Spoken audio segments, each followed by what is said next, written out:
Texas Tech football is just over 100 days away, and well, DraftKings just released their win total lines for every Big 12 team. Where did the Red Raiders come in? Hey, how's it going, everybody? I am RC Maxfield here for the Back to 12 podcast. If you want to have more football videos on the channel, I ask you to do one thing. Just simply like the video. That's all you got to do. It really goes a long way in towards helping us, and well, we get to see that you're enjoying the content as well. So like the video if you want more Texas Tech football content over the summer. All right, let's get started. As I mentioned, DraftKings recently released their 2023 Big 12 win totals for each team in the Big 12. And, well, there's 14 teams this year at least. And we're going to start from the top and make our way down to the bottom, right?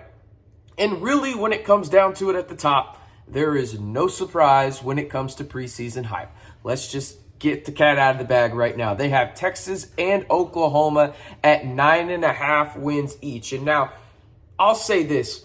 I can understand it for Texas a little bit. I think Texas has a talented roster. Has it gotten to where they should be in terms of that talent? No. But I get it. It's the preseason. It's Texas. This is what happens every year.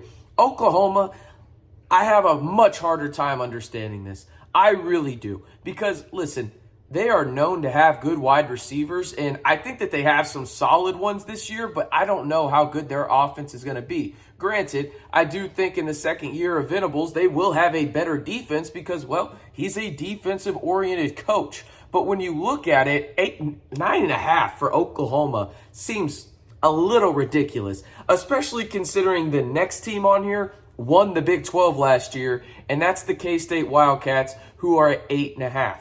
That's ridiculous to me. You got to have K-State over Oklahoma in this regard. And I get the whole Texas thing. You should have them over Texas too. Listen, they're going to always have Texas with one of the highest over-unders when it comes to win totals in the Big 12. But Kansas State, if I had to pick today a winner of the Big 12, I would probably pick Kansas State. I like Will Howard. I like what they do on the defensive side of the football. Yes, they have to go in there and really, adjust for a guy that they're losing in FAE, right? Like, they have to go in and prove that, or at least find a potential replacement for that. But there's other teams in the Big 12 that have to do that as well, that have high win totals, and they don't have guys coming back like Kansas State does. So I think Kansas State's a little low. I hate the even number win totals, but to have them lower than Oklahoma feels a little bit egregious to me.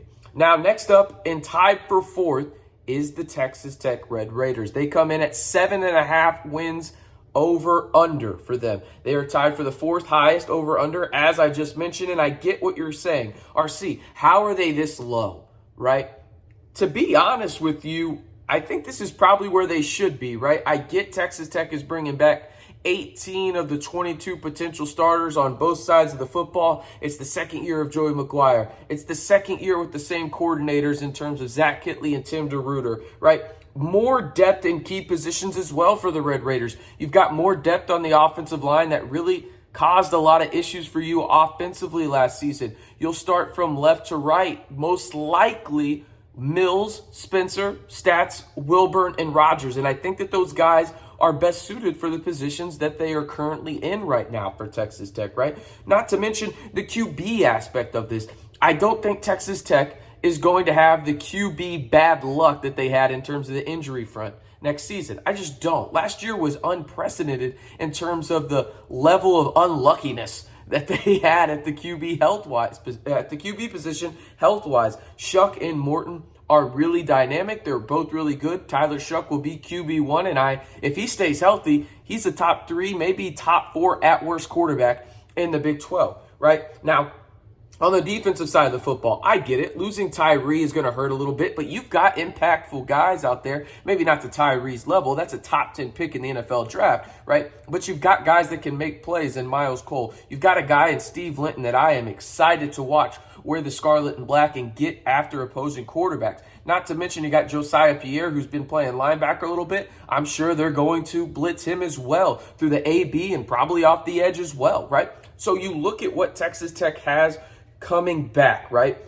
And again, I said, for me, this feels about right, in terms of where it's set. However, I would take the over if I were you guys in terms of this. And again, not legal betting advice or anything like that. But That's how I feel about it. I would take the over when it comes down to it. And the slight one at that, I'd probably say 8 or 9. But still, the over hits, the over hits. All right, let me know down on the pinned comment below, however, are you taking the over or the under 7.5 wins for Texas Tech in 2023? It's the pinned comment below. And while you're at it, hit that subscribe button to stay in the know on Texas Tech football all year long, right here on the fastest growing Texas Tech YouTube channel. Of course, it's the Back to 12 podcast channel. All right, let's jump into the bottom of the Big 12 in terms of, well, the other teams mentioned, the other 10 teams and their projected win totals by DraftKings. TCU comes in at 7.5 to me. I expect them to take a step back. 7 or 8 wins feels about right. So I really like this line. And if you ask me, I'd probably take the over, but I don't feel good about it. And in fact, I'd probably just steer clear.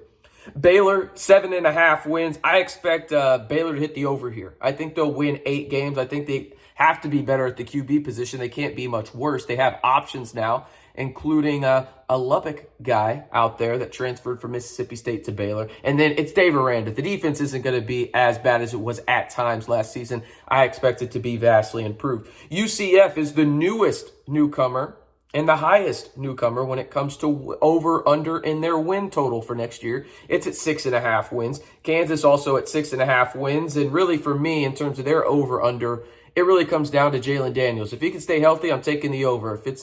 If he can't stay healthy, and I think he probably can, I'm going to take the slide over at 7.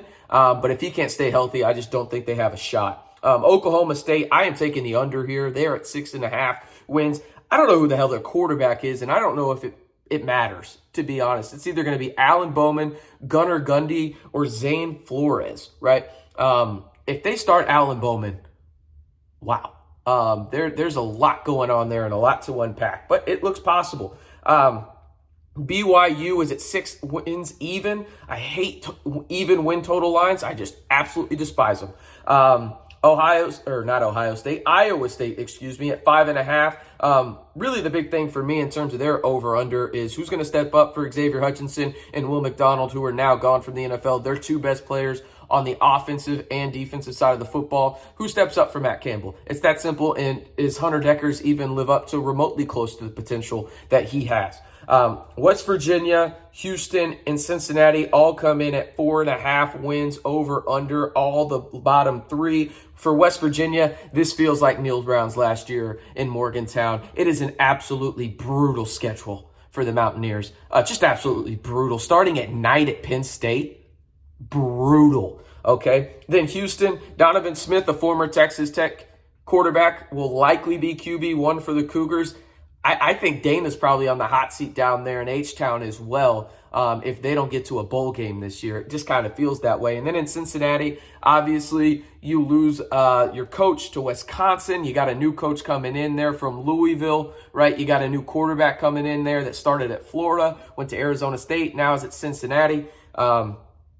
Listen, I don't have much expectations for Cincinnati other than, hey, they're going to play football games. And 4.5 seems a little high. I'd probably expect them to win 3 or 4, but that's just my opinion right now. I want you to answer that question I asked you earlier, though. Over under 7.5 total wins for Texas Tech in 2023. And while you're at it, answer this question as well.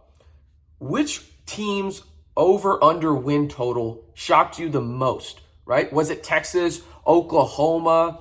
Was it really just seeing Iowa State that low? Oklahoma State at 6.5? Let me know down in the comments below. I am RC Maxfield reminding you, if you want the latest breaking news and rumors every day pertaining to Texas Tech men's basketball and football, you know what to do. Hit that subscribe button to stay in the know right here on the Back to 12 podcast channel.